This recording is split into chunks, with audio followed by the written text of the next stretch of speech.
ৰিজৰ্টত যোৱা পতা পৱনৰ ঘৰ দেখি অবাক হ'ব আপুনি। ৰিজৰ্ট খুলি জোৱাৰ বেহা চলোৱা বিতৰ্কিত ব্যৱসায়ী পৱন শৰ্মা ক'ত পলাল ক্লাব নিৰ্বাণৰ স্বত্বাধিকাৰী পৱন শৰ্মা। পৱনক বিচাৰি হাইৰাণ সোণাপুৰ আৰক্ষী।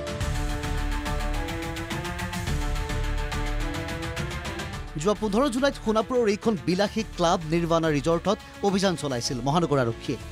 বিশেষ সূত্ৰৰ পমখেদি 15 জুলাইৰ পুৱা 9 মান বজাৰ পৰা 3 ঘণ্টা ধৰি চলা আৰক্ষীৰ অভিযানত উৎখাত হৈছিল আন্তঃৰাষ্ট্ৰীয় বৃহৎ জুৱাৰীৰ দল।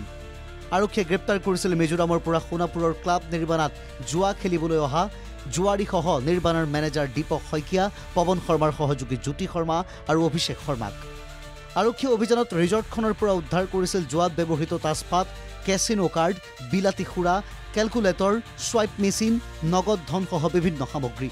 ফাৰ্ষ্ট এড কৰাৰ সময়ত বিভিন্ন কেচিনো ৰিলেটেড কিছুমান কেচিনো খেলাত যিবিলাক বস্তু ব্যৱহাৰ হয় সেই বস্তুবিলাক উদ্ধাৰ হয়, কিছুমান কেছ পইচা উদ্ধাৰ হয়, মদ ইত্যাদি উদ্ধাৰ হয় আৰু 4জন মানুহক তাৰ পৰা কৰায়ত্ব কৰা হয়, যিকেইজনৰ ঘৰ হৈছে আইজলত আৰু তাৰ উপৰি 3জন মানুহ সোধপোছৰ কাৰণে আনি থোৱা আছে। আৰু এই সংক্ৰান্তত আমি এটা কেছ ল'ম, সেই কেছটো লৈ আমি তেওঁলোকক আইনী প্ৰক্ৰিয়াটো আৰম্ভ কৰিম। সেই খবৰটো ময়ো পাইছোঁ যে আগতেও এনেকুৱা কাণ্ড ঘটে বুলি, কিন্তু এই কেচিনো টাইপ খেলাটো যে ইয়াত যে তেওঁলোকে কৰিছিলে সেইটো খবৰটো আমি আজি পাইছিলোঁ, ৰাতিপুৱাই পাইছিলোঁ। সেই ৰাতিপুৱাই পোৱাৰ পাছত আমাৰ থানাৰ পৰা অভিযান চলাই কিনে এই গোটেই চক্ৰটো উৎখাত কৰা হয়। ফাঁচীবজাৰৰ বহু প্ৰতিষ্ঠিত ব্যৱসায়ীৰ জোৱাৰ আড্ডাস্থলী ক্লাব নিৰ্বাণাত 15 জুলাইৰ পুৱা আৰক্ষীয়ে চলালে এই অভিযান। অভিযানৰ পূৰ্বেই বহু হাই প্ৰফাইল জুৱাৰীৰ নিৰ্বাণা এৰি পলায়ন।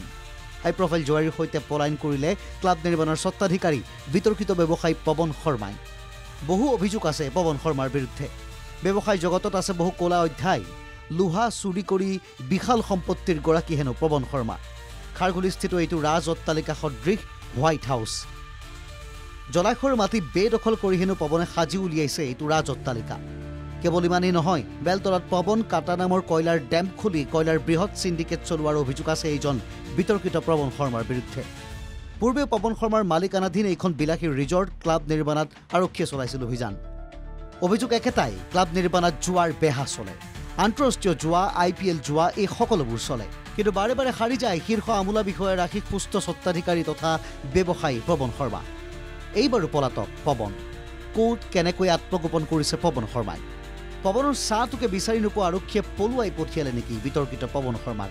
ক'ত গ'ল পৱন সকলো সময়ত স্পষ্ট হ'ব। সোণাপুৰৰ পৰা চন্দন মালাকাৰৰ সহযোগত কেমেৰাত হৃদয় দাসৰ সৈতে গুৱাহাটীৰ পৰা ৰবিউল আলমৰ ৰিপৰ্ট NKTV+।